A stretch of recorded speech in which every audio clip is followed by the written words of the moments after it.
Primeira parte. A primeira Eva. 1.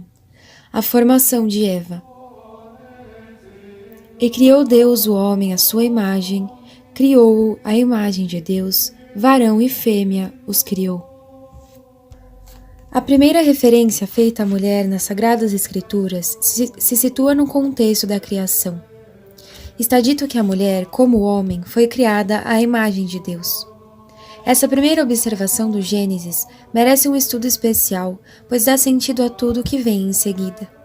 A primeira definição da mulher, sua primeira missão é de ser, como seu marido, a imagem de Deus, o que significa duas coisas. Ser a imagem de Deus, em primeiro lugar, é ser semelhante a Deus pela graça sobrenatural, pensar, amar e agir como Ele, reproduzir os traços de Deus numa vida humana, ser um espelho de Deus. No entanto, se Deus criou o homem à sua imagem, se Ele quis fazer dele um espelho de sua própria beleza, é antes de tudo para Ele mesmo, para ter a alegria de encontrar em suas criaturas algo de sua própria bondade. Dizer que a mulher foi criada, como homem, à imagem de Deus, é, portanto, vê-la toda voltada para Deus. A missão fundamental da mulher é a de estar direcionada a Deus, de ser filha de Deus, causa de alegria para seu Pai, de ser espelho de Deus para a alegria de Deus. Logo, o primeiro dever que é dado à mulher pelas Sagradas Escrituras é o da santidade e o da vida contemplativa. Por outro lado, essa expressão implica para a mulher um segundo dever, o de ser a imagem de Deus, de ser um espelho de Deus para seu marido e para os seus filhos. Os esposos católicos têm de fato a missão de ser um para o outro o reflexo da vida de Deus, uma ocasião de santidade e um estímulo de união com Deus. Se cabe ao marido ser aos olhos de sua esposa um espelho de prudência e de estabilidade de Deus, cabe, sobretudo, à mulher ser reflexo da misericórdia e da paciência de Deus, o que nos permite imaginar o nível das relações que irão unir em seguida o homem e a mulher. Antes de falar de suas relações especificamente conjugais, Deus os apresenta vivendo em sua própria luz. Sua união mútua será nada mais que a consequência da união de suas almas a Deus. Finalmente, o tom especialmente solene deste versículo das Sagradas Escrituras é por si só uma lição. Varão e fêmea os criou. Com isso, o autor sagrado mostrava que a distinção entre o homem e a mulher não foi fruto do acaso, mas sim diretamente querida, promulgada e criada por Deus. Ela corresponde a um olhar e a um amor especial de Deus para um e para o outro. Qual foi, então, o pensamento de Deus? Qual foi o motivo dessa distinção? O texto do Gênesis nos revela em seguida. 2. A maternidade. E Deus os abençoou e disse: Crescei e multiplicai-vos e enchei a terra. O primeiro dever que é imposto ao homem e à mulher, unidos e abençoados por Deus, é o da fecundidade. Foi-lhes dito, em outras palavras: Eu não vos uni para que olhem um para o outro, ou para que procurem seu próprio bem-estar. O primeiro fim da vossa união é a procriação. A primeira fonte da união do lar foi citada acima. Deve ser o olhar comum do homem e da mulher em direção a Deus. A segunda fonte dessa união virá do olhar comum em direção à criança por nascer. Toda a vida do lar encontrará sua ordem e sua vitalidade na consagração mútua dos esposos a esse fim primeiro. Quais foram as consequências para a mulher dessa ordem divina? Depois de ter apresentado Eva em sua vida contemplativa, Deus a define na sua relação com a criança que está para nascer. A vocação da mulher é a maternidade, seja ela natural ou espiritual. Nota: essa distinção aparece claramente à luz da vocação da nova Eva, a Santíssima Virgem Maria.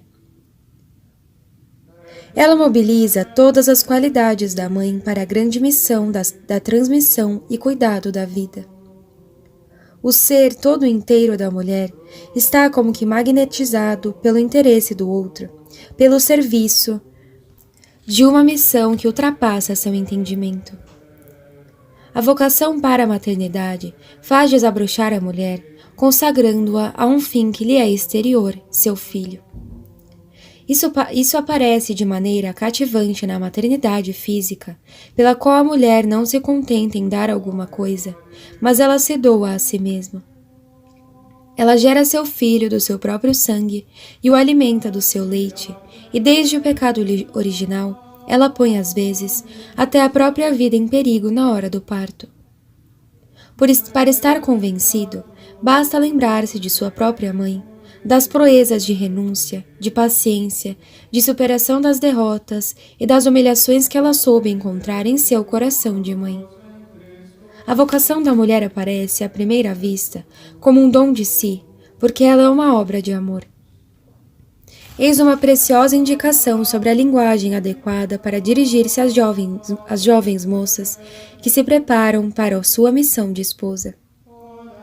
A maternidade não deixa lugar algum para o sonho, o sentimentalismo e o egoísmo.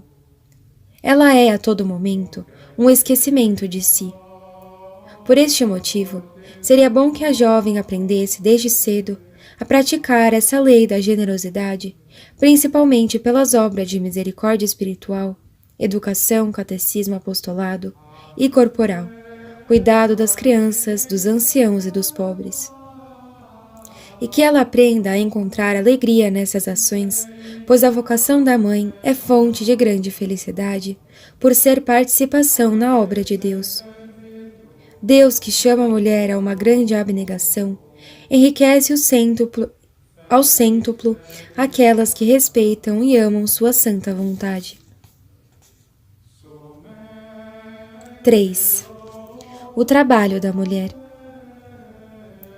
E sujeitar-se-á à terra, e dominar sobre os peixes do mar e sobre as aves do céu, e sobre todos os animais que se movem sobre a terra. Depois do dever de união a Deus e do dever da procriação, Deus estabelece uma terceira lei para a vida conjugal e, portanto, para a própria mulher, a do trabalho. De fato, não é suficiente dar à luz aos filhos, é preciso alimentá-los e cuidar deles. Para este fim, Deus colocou os minerais, as plantas e os animais a serviço do homem, para que sejam utilizados para o bem da alma. O trabalho que garante à família sua subsistência tem um grande papel na vida do lar. Obviamente, uma questão surge aqui. Deus deu o dever do trabalho ao homem e à mulher sem distinção? Convém a mulher trabalhar de igual forma que o seu marido? Vários textos nos permitem responder a esta questão tão delicada. Mas o versículo do Gênesis, que acaba de ser citado, dá uma luz sobre esse assunto. De fato, o dever do trabalho nos é apresentado aqui imediatamente após o da procriação e dependente deste. É então, olhando para o papel respectivo do homem e da mulher na obra da vida, que seus papéis respectivos aparecem no trabalho da família. Enquanto o pai é a fonte da vida, a mãe a acolhe, molda e desenvolve. O corpo da mulher é como um ninho no qual irá florescer a vida, no qual a criança será protegida e amada, alimentada e aquecida, onde poderá se entregar com toda a segurança no refúgio do coração de sua mãe. Ora, a vocação da mãe ficará marcada para sempre por tão belo começo. A missão da mulher e, portanto, sua parte no trabalho de seu marido consiste em construir o ambiente onde irá florescer a vida. A esposa é verdadeiramente a rainha do lar. É nele que ela encontra de forma privilegiada sua área de influência e onde ela põe a serviço da vida sua delicada sensibilidade, sua ternura e seu tato. A mulher resplandece, sobretudo, no âmbito familiar pelo gosto do belo, pela bondade pacificadora e pela alegria. Sua ação principal é a atmosfera que ela cria ao redor de si, onde as almas se desenvolvem. Pode acontecer que a mulher tenha que trabalhar fora do lar, mas isso só deve ocorrer em caso de necessidade incontornável. As precauções dadas pelo Papa Pio XII ainda são atuais. Durante esse tempo, os filhos que Deus lhes confia, como são eles vigiados, cuidados, educados e instruídos? Não diríamos que ficam abandonados, mas muitas vezes confiados, desde pequeninos, a mãos estrangeiras, formados e guiados mais por outros que pela própria mãe, retida longe deles pelo exercício de sua profissão. É de se espantar que o sentido da hierarquia familiar enfraqueça e acabe se perdendo, se a autoridade do pai e a vigilância da mãe não dão conta de tornar a vida familiar feliz e amada? Deus deixou à mulher as dores do parto, o sacrifício da amamentação e da primeira educação dos filhos. Os melhores cuidados proporcionados por pessoas estrangeiras não valerão jamais as afetuosas solicitudes do amor maternal. A razão é bem simples. O que liga a mulher a seu lar não é fruto de uma civilização ou os caprichos de tempos passados. Está relacionado com a natureza mesma das coisas e a psicologia profunda da mulher. Não é uma verdade antiga e sempre nova, verdade que tem seus fundamentos na constituição física da mulher, verdade inevitavelmente proclamada pelas experiências do passado mais longínquo e pelas experiências mais recentes da nossa época de industrialização desenfreada, de reivindicações igualitárias, de concursos esportivos. Não é verdade que é a mulher quem constrói o lar e dele cuida, e que jamais o homem saberá substituí-la nesta tarefa? Essa é a missão que lhe é imposta pela natureza e por sua união com o homem para o próprio bem da sociedade. Que a mulher seja arrastada, jogada para fora de sua família por um destes tão numerosos atrativos que se esforçam por ganhá-la e prendê-la. Ver-se-á a mulher negligenciar o seu lar.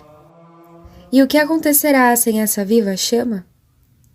O ar da casa se esfriará, o lar deixará de existir e se transformará em um refúgio precário de umas poucas horas. Será deslocado o centro da vida cotidiana de seu marido, o seu próprio e o de seus filhos. Isso significaria que a mulher deve ficar desocupada? O testemunho de muitas mães de família, dedicando-se com amor ao seu lar, é suficiente para responder que não. O modelo da mulher apresentado pelas Sagradas Escrituras não deixa nenhuma dúvida. Quem achará uma mulher forte? O seu valor excede tudo que vem de longe e dos últimos confins da terra. O coração de seu marido põe nela a sua confiança e ele não necessita de despojos. Buscou lã e linho e fez labores com a indústria de suas mãos. Ela é como o naldo negociante que traz de longe o seu pão. Ela levanta-se ainda de noite e distribui o alimento pelos seus domésticos e o sustento pelas suas criadas. Pôs a mira em um campo e comprou-o. Plantou uma vinha com o ganho de suas mãos. Cingiu seus rins de fortaleza e fortaleceu o seu braço. Tomou-lhe o gosto e viu que o seu trabalho fortifica. A sua candeia não se apagará de noite. Aplicou a sua mão às coisas fortes e os seus dedos pegaram no fuso. Abriu a sua mão para o necessitado e estendeu os seus braços para o pobre. Não temerá que venham sobre a família os rigores da neve, porque todos os seus domésticos trazem vestidos forrados. Ela fez para si um vestido acolchoado, vestiu-se de linho finíssimo e de púrpura. Fez uma túnica de linho e vendeu-a, e entregou um cinto ao negociante cananeu. A fortaleza e o decoro são os seus atávios. E ela rirá no último dia. Considerou as veredas da sua casa e não comeu o pão ociosa. A graça é enganadora e a formosura é vã. A mulher que teme ao Senhor, essa é a que será louvada. Dai-lhe do fruto das suas mãos, e as suas obras a louvem na assembleia dos juízes. Nota: Epístola da Missa das Santas Mulheres. Em uma linguagem mais moderna, poderíamos escrever: a mulher deve ser ao mesmo tempo cozinheira, costureira, lavadeira, enfermeira, paisagista, jardineira, professora, motorista de táxi, horteleira, secretária e até mesmo contadora quando o marido está ausente. Por outro lado, encontramos no Evangelho uma justificativa muito bonita para o trabalho da mulher em seu lar. A nobreza e importância dessa dedicação aparecem justamente na profecia impressionante do juízo final. No fim dos tempos, nosso Senhor aparecerá e se sentará sobre o trono da sua majestade. Ele dirá solenemente aos eleitos: Vinde benditos de meu Pai, possuí o reino que vos está preparado desde a criação do mundo, porque tive fome e deste-me de comer. Tive sede e deste-me de beber. Era peregrino e recolheste-me, nu e me vestistes, enfermo e me visitastes. Estava na prisão e foste visitar-me. Consideremos com atenção as atividades aqui mencionadas. Cozinhar, saciar, organizar uma casa e preparar um quarto, costurar, cuidar dos doentes. Não são estas atividades principais de uma dona de casa? E quem são os maiores beneficiados? Os menores e os mais frágeis. Qual é então o sentido profundo da atividade da mãe em seu lar? Na verdade vos digo que todas as vezes que vós fizestes isso a um destes meus irmãos, mais pequeninos, a mim o fizestes. A fé sobrenatural e a caridade dão aos serviços de casa uma nobreza e uma beleza, desconhecidas dos incrédulos, que é a causa de admiração dos anjos. Em outros termos, a primeira parte do Gênesis que faz referência à mulher, indica as 3 primeiras leis da vida conjugal: o dever da santificação, o dever da procriação e, enfim, o dever do trabalho. Porém, estes deveres são apresentados aqui como comuns ao homem e à mulher. Temos que nos transportar à segunda parte da criação para especificar o papel de cada um no lar. 4. A missão da esposa. Disse mais o Senhor Deus: Não é bom que o homem esteja só. Façamos-lhe um adjutório semelhante a ele. Um adjutório semelhante a ele. Essa rica expressão resume o pensamento de Deus a respeito da mulher casada. 2 palavras a compõem. A esposa é semelhante a seu marido e ela é uma ajuda. A semelhança entre o homem e a mulher foi manifestada de início pelo relato de sua primeira missão comum, a de ser espelho de Deus para a alegria de Deus e para o próximo. A mulher tem, assim como seu marido, uma alma espiritual e livre. Ela é filha de Deus pela graça sobrenatural e é chamada a colaborar com o seu marido na grande obra da procriação. Ora, é precisamente a maneira dessa colaboração que as Sagradas Escrituras querem ressaltar por esta palavra central. A esposa é uma ajuda para o seu marido. Por si só, este termo já refuta 2 posições errôneas. Alguns, de fato, gostariam de reduzir o papel da esposa ao de uma empregada ou até uma escrava. Outros, em contrapartida, recusam qualquer distinção e hierarquia no lar e reivindicam uma total autonomia para a mulher. A revelação aparece como o encume acima destes 2 pontos de vista. Uma ajuda, de fato, é completamente diferente de uma escrava, sem ter, no entanto, a autonomia de uma amante. Ela é uma estreita colaboradora e uma associada. Pedir a ajuda de alguém é convidá-lo a participar de seus pensamentos, a dar o melhor de si em uma obra comum. É querer conjugar os talentos e, dessa forma, honrar e alegrar a pessoa considerada. Entretanto, aquele que procura uma ajuda pretende guardar a responsabilidade de seu ato. O colaborador atua num papel real, às vezes até indispensável, porém subordinado. A participação. Assim, dizer que a esposa é uma ajudante de seu marido é assinalar-lhe um lugar bem definido. Na obra maravilhosa da transmissão da vida e da vida do lar, ela é verdadeira, associada a colaboradora inteligente e amada de seu marido. Está convidada a participar da paternidade de seu marido, feita dependente dela. É o termo participação o que nos parece melhor definir a missão da mulher com relação à do seu marido. A mulher viverá todas as etapas do parto e da educação em nome de seu marido, como se fosse ele mesmo como sua segunda metade. O Papa Pio XII resumia esta ideia em uma feliz expressão. A mulher é para seu marido uma sócia submissa. O respeito. Desse princípio geral emana o sentimento que reside em toda esposa autêntica, o respeito. Do que se trata? A palavra respeito tem a mesma raiz que espetáculo, aspecto. É, antes de tudo, um olhar.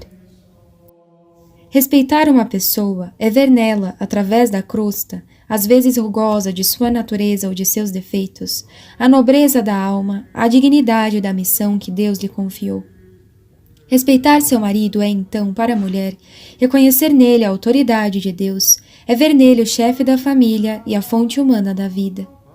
É admirar suas virtudes e utilizar seus dons para engrandecê-lo.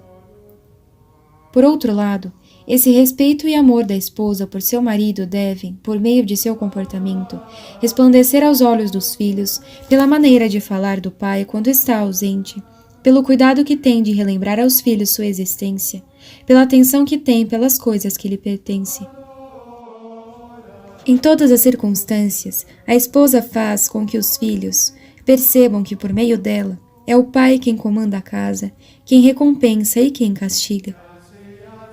Não vimos a Santíssima Virgem Maria dizer ao menino Jesus, quando o encontrou no templo, depois de 3 dias e 3 noites de uma busca angustiada: Filho, por que procedestes assim conosco? Eis que teu pai e eu te procurávamos cheios de aflição. Ela deixava notoriamente a prioridade a São José.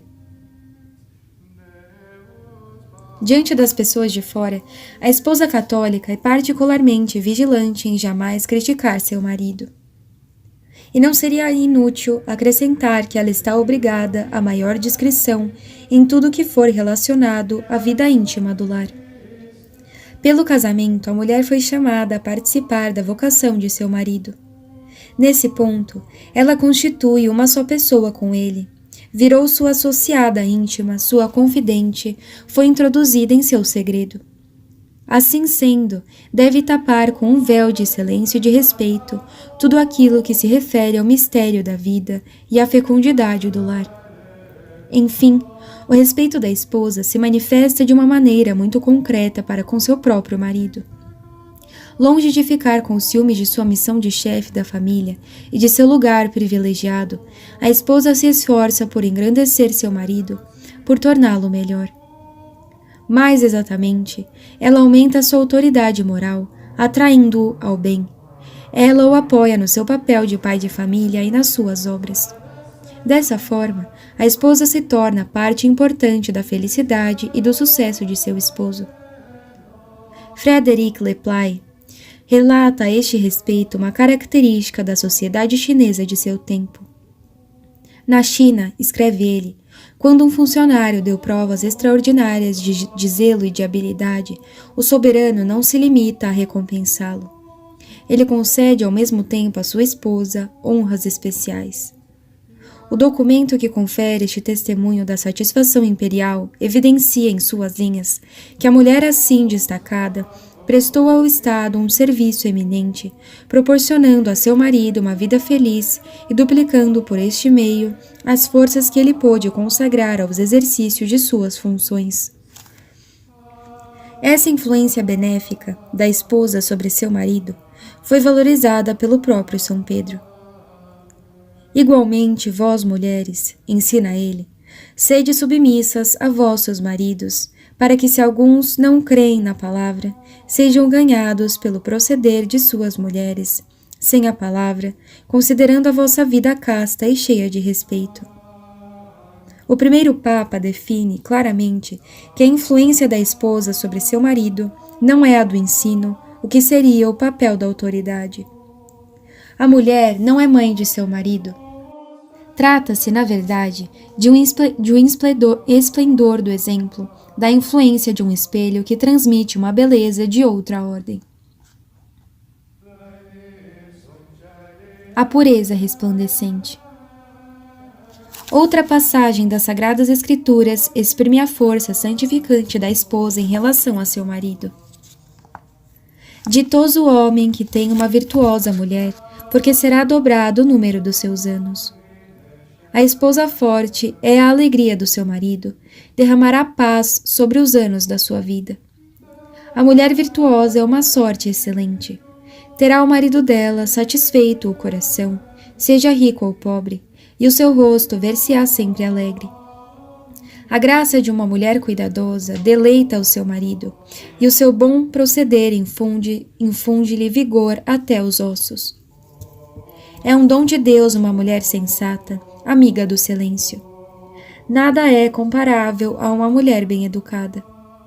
Graça sobre graça é a mulher santa e cheia de pudor. Todo o preço é nada em comparação de uma alma casta. Vemos a insistência do autor sagrado na virtude que é a fonte do brilho de uma esposa sobre o seu marido, a pureza.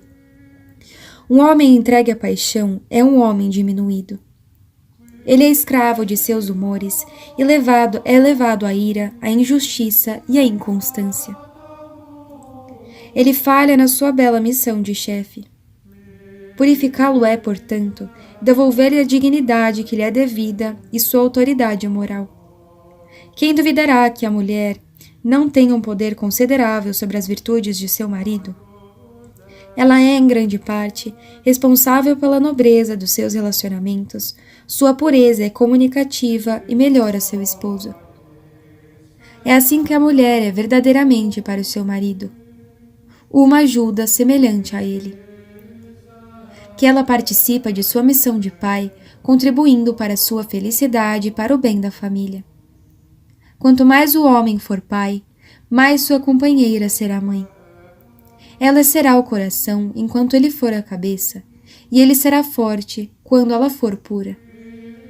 Essas verdades são confirmadas de forma bastante concreta pelo texto do Gênesis a seguir. 5. Um só corpo. Tendo, pois, o Senhor Deus formado da terra todos os animais terrestres e todas as aves do céu, levou-os diante de Adão para este ver como os havia de chamar. E todo nome que Adão pôs aos animais vivos, esse é o seu verdadeiro nome. E Adão pôs nomes convenientes a todos os animais domésticos, a todas as aves do céu e a todos os animais selváticos. Mas não se achava para Adão um adjutório semelhante a ele. Mandou, pois, o Senhor o profundo sono a Adão. Enquanto ele estava dormindo, tirou uma das suas costelas e pôs carne no lugar dela. E da costela que tinha tirado de Adão, formou o Senhor Deus uma mulher e a levou a Adão. E Adão disse: Eis aqui agora o osso de meus ossos e a carne da minha carne. Ela se chamará Virago, porque do varão foi tomada. Por isso, deixará o homem seu pai e sua mãe, e se unirá à sua mulher, e os dois serão uma só carne. Esse relato mostra de várias maneiras a autoridade natural do homem sobre a mulher. Primeiramente, Adão dá um nome à sua esposa. Ora, dar um nome significa apoderar-se de uma coisa ou de uma pessoa e confiar-lhe uma missão. Além disso, o nome que Adão escolheu para sua esposa indica bem uma relação de dependência. Ela se chama Virago, porque foi retirada de vir, o homem. O seu nome lhe trará sem cessar à memória a sua origem.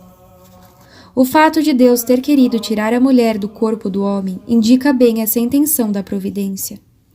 A mulher não é fonte de vida, mas ela a recebe. Mais uma vez, a missão da mulher é uma participação na do homem. Em contrapartida, outros fatores manifestam a relação muito especial que une a mulher a Deus e, portanto, a singularidade de sua missão. Por um lado, o Criador fez Adão adormecer num sono profundo. Este não participa em nada da formação de Eva. Ela não é sua criatura. Por outro, se o corpo da mulher veio mesmo do corpo de Adão, é Deus quem o forma e lhe dá a sua constituição física e a sua alma. A mulher, corpo e alma, é uma obra especial de Deus. Este coloca na mulher um olhar, um amor e uma intenção que são diferentes daqueles que coloca sobre o homem. Trata-se, na verdade, de uma vocação exclusiva da mulher. Portanto, essa diferença providencial entre o homem e a mulher pede uma complementariedade que é descrita de maneira bem concreta pelas Sagradas Escrituras. E os dois serão uma só carne. Não se compreende essa expressão apenas pelo contexto físico, mas sobretudo pela solidariedade e união dos esposos em todas as obras da vida familiar. O homem e a mulher hão de formar um corpo. Sua união terá a solidez que une os membros do corpo e será indestrutível como o próprio corpo. Essa é a origem da indissolubilidade do casamento, que pode ser comparado a um nascimento. O casamento dá à luz um novo ser, um corpo moral, sim, mas real. O homem e a mulher casados constituem um todo, uma unidade que não será rompida senão pela morte. Qual foi então a vida dessa primeira sociedade familiar? O Gênesis a revela por uma expressão muito simples que nos faz penetrar na intimidade de Adão e Eva.